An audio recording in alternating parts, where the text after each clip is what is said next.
Halo semuanya, selamat datang kembali di Titik Terang. Dalam interaksi sosial sehari-hari, gaya berbicara kita memainkan peran penting dalam membangun atau merusak hubungan dengan orang lain. Tidak jarang, tanpa disadari, cara kita berbicara dapat menimbulkan perasaan tidak nyaman atau bahkan kebencian di antara teman-teman. Memahami ciri-ciri gaya berbicara yang tidak disukai bisa menjadi langkah pertama dalam memperbaiki komunikasi kita dan menciptakan hubungan yang lebih harmonis. Gaya berbicara yang buruk bukan hanya tentang kata-kata yang kita pilih, tetapi juga tentang sikap dan cara kita menyampaikan pesan. Merasa superior, sering membicarakan kehidupan pribadi, atau selalu ingin memberikan nasihat adalah beberapa contoh yang dapat membuat orang lain merasa tidak dihargai atau bahkan tersinggung. Dalam video ini, kita akan membahas 7 ciri gaya berbicara yang membuatmu dibenci teman, agar kita bisa lebih waspada dan menghindari kesalahan yang sama dalam komunikasi sehari-hari. 1. Merasa superior dalam pembicaraan. Merasa superior dalam pembicaraan adalah salah satu ciri gaya berbicara yang paling cepat menimbulkan kebencian dari orang lain. Orang yang selalu merasa dirinya lebih tahu atau lebih baik dari orang lain cenderung meremehkan pendapat dan kontribusi lawan bicara. Mereka seringkali berbicara dengan nada yang merendahkan atau menggunakan kata-kata yang menunjukkan sikap menggurui. Sikap ini tidak hanya membuat lawan bicara merasa tidak dihargai, tetapi juga menciptakan jarak emosional yang sulit dijembatani. Akibatnya, orang-orang di sekitar mereka akan cenderung menjauh dan enggan untuk berinteraksi lebih lanjut. Lebih buruk lagi, sikap superior ini seringkali membuat percakapan menjadi satu arah, di mana orang yang merasa superior mendominasi pembicaraan tanpa memberi kesempatan bagi orang lain untuk berbicara. Hal ini bisa membuat orang lain merasa tidak penting dan tidak berarti, yang pada akhirnya memupuk rasa tidak suka dan kebencian. Untuk menghindari hal ini, penting untuk selalu mendengarkan dengan penuh perhatian, menghargai pandangan orang lain, dan menyadari bahwa setiap orang memiliki keunikan dan kontribusi yang berharga dalam setiap percakapan. Dengan demikian, kita dapat menciptakan lingkungan komunikasi yang lebih positif dan inklusif. 2. Ngomongin kehidupan pribadi. Terus, membicarakan kehidupan pribadi secara berlebihan adalah gaya berbicara yang sering membuat orang merasa jenuh dan tidak nyaman. Ketika seseorang terlalu sering membahas masalah pribadi, mereka mungkin tidak menyadari bahwa tidak semua orang tertarik atau memiliki hubungan emosional yang sama terhadap topik tersebut. Pembicaraan yang terlalu berpusat pada diri sendiri bisa memberi kesan bahwa mereka tidak peduli dengan apa yang terjadi dalam kehidupan orang lain. Akibatnya, lawan bicara merasa diabaikan dan tidak dihargai, yang dapat menyebabkan rasa frustrasi dan kebosanan. Selain itu, membicarakan kehidupan pribadi terus-menerus bisa membuat suasana menjadi berat dan tidak menyenangkan, terutama jika yang dibahas adalah masalah atau keluhan. Hal ini bisa menguras energi emosional lawan bicara dan membuat mereka merasa terbebani. Untuk menjaga hubungan yang sehat dan seimbang, penting untuk menemukan keseimbangan dalam berbicara. Cobalah untuk menunjukkan minat pada kehidupan orang lain dan berbagi cerita pribadi hanya ketika relevan atau diminta. Dengan begitu, percakapan menjadi lebih inklusif dan menyenangkan bagi semua pihak. 3. Selalu ingin menasihati saat orang berbicara. Selalu ingin menasihati saat orang lain berbicara adalah gaya komunikasi yang bisa sangat mengganggu dan membuat lawan bicara merasa tidak nyaman. Ketika seseorang berbagi cerita atau masalah, seringkali mereka hanya membutuhkan seseorang untuk mendengarkan, bukan memberikan solusi atau nasihat yang tidak diminta. Terus-menerus memberikan nasihat, terutama yang tidak diminta, dapat membuat lawan bicara merasa dihakimi dan dianggap tidak mampu menyelesaikan masalah mereka sendiri. Sikap ini bisa menciptakan kesan bahwa Anda menganggap diri Anda lebih tahu atau lebih bijak, yang pada akhirnya merusak hubungan dan kepercayaan. Selain itu, memberikan nasihat yang tidak diminta juga bisa menunjukkan kurangnya empati. Setiap orang memiliki cara dan kecepatan sendiri dalam menghadapi dan menyelesaikan masalah mereka. Dengan terlalu cepat memberikan nasihat, Anda mungkin mengabaikan perasaan dan kebutuhan emosional lawan bicara. Alih-alih menawarkan solusi langsung, cobalah untuk lebih banyak mendengarkan dan menunjukkan dukungan emosional. Tanyakan apa yang mereka butuhkan dari Anda dalam percakapan tersebut. Apakah itu sekadar pendengar yang baik atau bantuan dalam mencari solusi? Dengan cara ini, Anda dapat membangun hubungan yang lebih kuat dan lebih menghargai perspektif orang lain. 4. Sering membuli dan merendahkan. Sering membuli dan merendahkan orang lain adalah salah satu gaya berbicara yang paling merusak hubungan sosial. Ketika seseorang menggunakan kata-kata atau sikap yang merendahkan, mereka tidak hanya melukai perasaan orang lain, tetapi juga menghancurkan kepercayaan dan rasa hormat. Bullying dalam bentuk verbal, seperti ejekan, penghinaan, atau komentar sarkastik, dapat menyebabkan rasa malu, rendah diri, dan bahkan trauma emosional.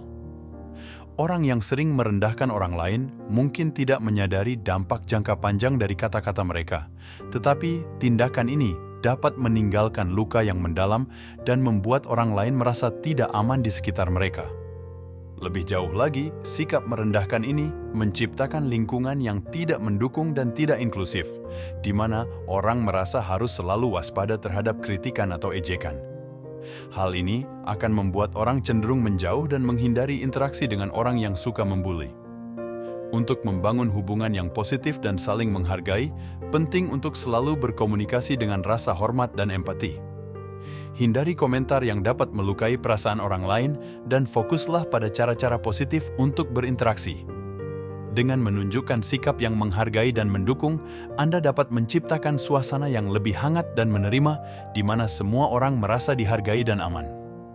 5. Suka ngatur-ngatur kehidupan pribadi orang. Suka ngatur-ngatur kehidupan pribadi orang lain adalah perilaku yang sangat mengganggu dan seringkali menyebabkan kebencian.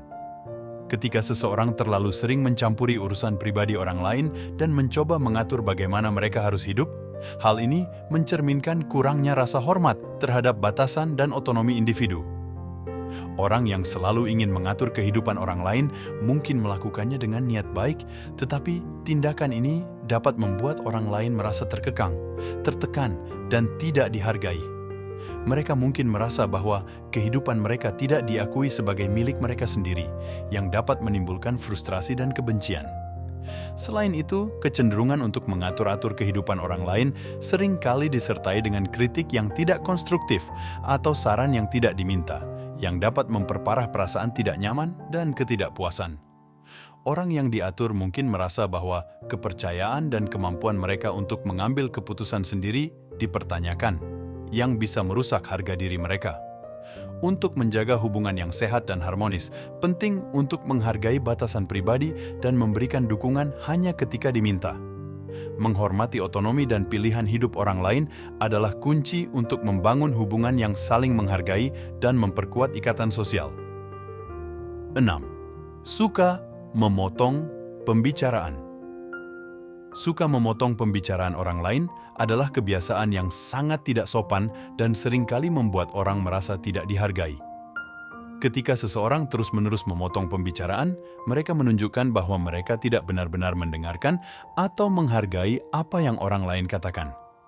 Hal ini dapat membuat lawan bicara merasa diabaikan dan tidak penting, yang pada akhirnya menimbulkan rasa frustrasi dan kebencian. Memotong pembicaraan juga bisa membuat percakapan menjadi tidak teratur dan membingungkan, sehingga sulit untuk mencapai pemahaman yang jelas dan saling menguntungkan. Selain itu, kebiasaan memotong pembicaraan seringkali mencerminkan sikap egois, di mana seseorang lebih fokus pada apa yang ingin mereka katakan daripada mendengarkan dan memahami pandangan orang lain. Sikap ini bisa merusak dinamika komunikasi dan menghalangi terciptanya hubungan yang kuat dan saling menghargai. Untuk memperbaiki kebiasaan ini, penting untuk berlatih mendengarkan dengan penuh perhatian dan memberikan ruang bagi orang lain untuk menyelesaikan apa yang mereka katakan. Menghargai waktu bicara orang lain tidak hanya menunjukkan rasa hormat, tetapi juga membantu membangun hubungan yang lebih harmonis dan produktif. 7. Suka pamer atau membanggakan diri. Suka pamer atau membanggakan diri adalah perilaku yang dapat dengan cepat membuat orang lain merasa tidak nyaman dan akhirnya menjauh. Ketika seseorang terus-menerus membicarakan prestasi, kekayaan, atau hal-hal lain yang dimiliki untuk mendapatkan pengakuan atau pujian, hal ini dapat menimbulkan kesan sombong dan tidak sensitif terhadap perasaan orang lain. Orang yang sering memamerkan dirinya mungkin tidak menyadari bahwa tindakan ini bisa membuat lawan bicara merasa iri, minder, atau bahkan tidak dihargai, terutama jika mereka sedang menghadapi kesulitan dalam hidup mereka sendiri. Selain itu, kecenderungan untuk membanggakan diri dapat menghalangi terbentuknya percakapan yang seimbang dan saling menguntungkan. Ketika pembicaraan hanya berfokus pada satu pihak, orang lain mungkin merasa bahwa kontribusi mereka tidak dihargai atau bahwa pengalaman mereka dianggap kurang penting. Hal ini bisa mengurangi kualitas hubungan dan membuat orang lain enggan untuk berinteraksi lebih lanjut. Untuk menciptakan hubungan yang lebih sehat dan harmonis, penting untuk berbicara dengan kerendahan hati dan menunjukkan minat yang tulus terhadap cerita dan pengalaman orang lain. Dengan demikian, percakapan menjadi lebih inklusif dan menyenangkan bagi semua pihak, serta membantu membangun ikatan yang lebih kuat dan saling menghargai. Memahami dan menghindari gaya berbicara yang dapat membuat kita dibenci teman adalah langkah penting untuk membangun hubungan yang sehat dan harmonis. Setiap interaksi sosial adalah kesempatan untuk menunjukkan rasa hormat, empati, dan penghargaan terhadap orang lain. Dengan menghindari perilaku seperti merasa superior, terlalu sering membicarakan kehidupan pribadi, atau memberikan nasihat yang tidak diminta, kita dapat menciptakan lingkungan komunikasi yang lebih positif dan inklusif. Ingatlah bahwa komunikasi yang baik adalah tentang mendengarkan dan berinteraksi dengan tulus. Saat kita berusaha memahami perasaan dan perspektif orang lain, kita tidak hanya memperkuat hubungan kita, tetapi juga menciptakan suasana yang lebih nyaman dan menyenangkan bagi semua pihak. Dengan demikian, kita dapat membangun jaringan pertemanan yang lebih erat dan mendalam, berdasarkan saling pengertian dan penghargaan.